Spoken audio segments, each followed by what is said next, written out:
A crown rests heavy on the head of history. But what happens when that crown is set down? Not by fate, but by choice. Inside Buckingham Palace, the silence is deafening. Outside, whispers echo like cannon fire across centuries of tradition. And the question rising through the fog of royal ceremony is one Britain dares not speak aloud. What if King Charles steps down? Before we dive in, there's something I need to share with you. Over the past few days, thousands have watched these stories unfold, but most haven't subscribed. If you're one of them, I invite you now to join us. Subscribe to Crownverse so you never miss the next chapter in this unfolding royal history. No one expected it, but then again, no one expected a 73-year-old prince to finally ascend the throne after a lifetime of waiting. Charles III, father, reformer, monarch. A king born into expectation and crowned in an era unlike any other. Yet, as health concerns circulate and the weight of modern monarchy bears down, speculation now swirls through the press and palace corridors alike. Could he choose to walk away? This idea, unthinkable in past decades, is not without precedent. The ghost of Edward VIII still haunts the House of Windsor. A monarch who once abdicated for the woman I love plunged the royal family into constitutional crisis in 1936. That seismic decision shaped the crown's relationship with duty forever. For decades since, abdication became a word no sovereign dared utter. And yet, here we are. Sources close to the palace maintain there are no official plans for abdication. The king, they insist, remains absolutely committed to his role. He continues with state functions, works through illness, and is deeply involved in matters of faith, commonwealth, and succession. Still, the idea has entered the public imagination. Newspapers speculate, commentators dissect his appearances, online forums boil with theories. Because Charles is not only a king, he is a transitional figure. He inherited a monarchy rocked by loss and scandal. The death of Queen Elizabeth II left a void in global leadership. Prince Andrew's disgrace cast a shadow over the family's integrity. Harry and Meghan's exit exposed internal fractures. Charles stands at the crossroads of tradition and transformation. To abdicate, then, would be both a personal decision and a national earthquake. It would not be as simple as stepping aside. British constitutional law requires multiple layers of approval. Parliament, the Church, the Prime Minister.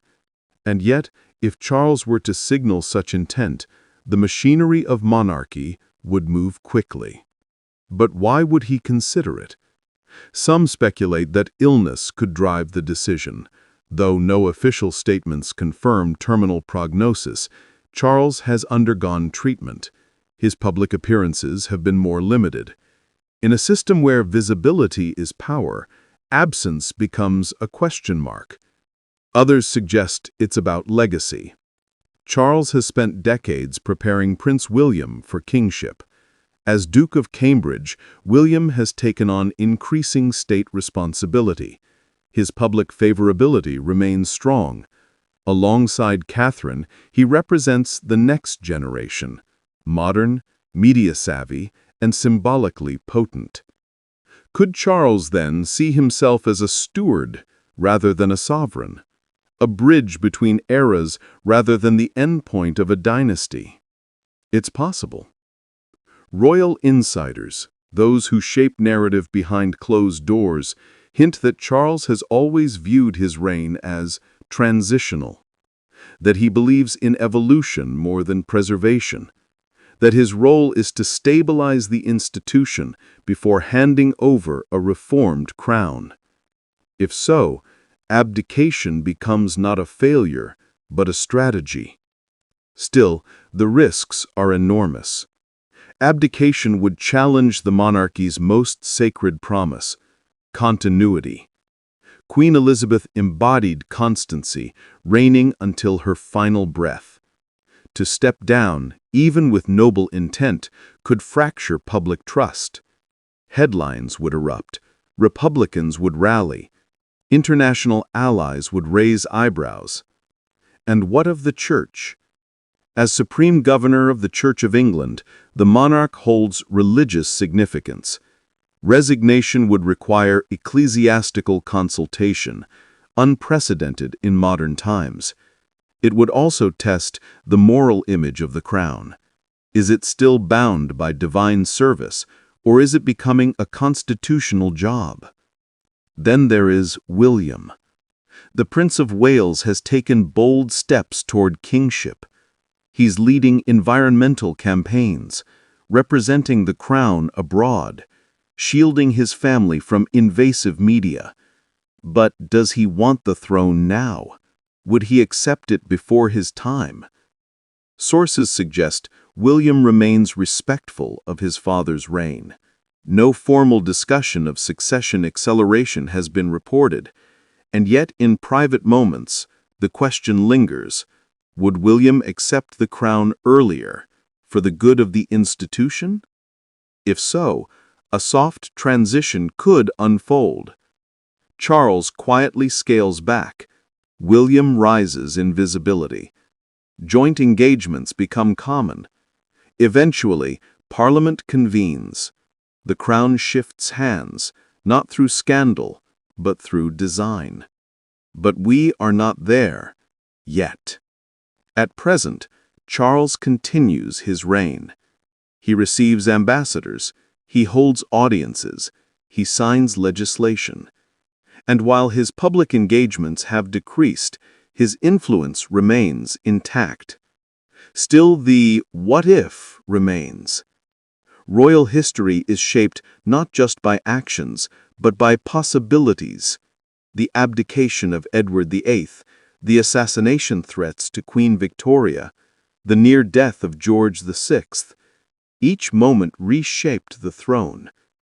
Could Charles add his name to that list, not through tragedy, but through choice?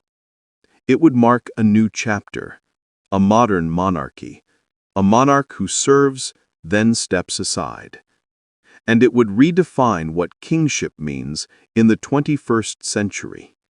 For now, we watch. We watch Charles wave from balconies and ride in state carriages. We watch William step forward, quietly, confidently. We watch a nation navigate identity, sovereignty, and symbolism. And we wonder, is the next great shift already in motion? History doesn't always announce itself. Sometimes it arrives in a whisper, on the heels of speculation, in the echo of a single decision. If King Charles were ever to lay down the crown, not in defeat, but in purpose, it would not be the end of monarchy. It would be its reinvention. And the world would watch as a new story begins. If you enjoyed this journey into the hidden world of the crown, don't forget to like, subscribe, and join us here on Crownverse, where royal history lives on.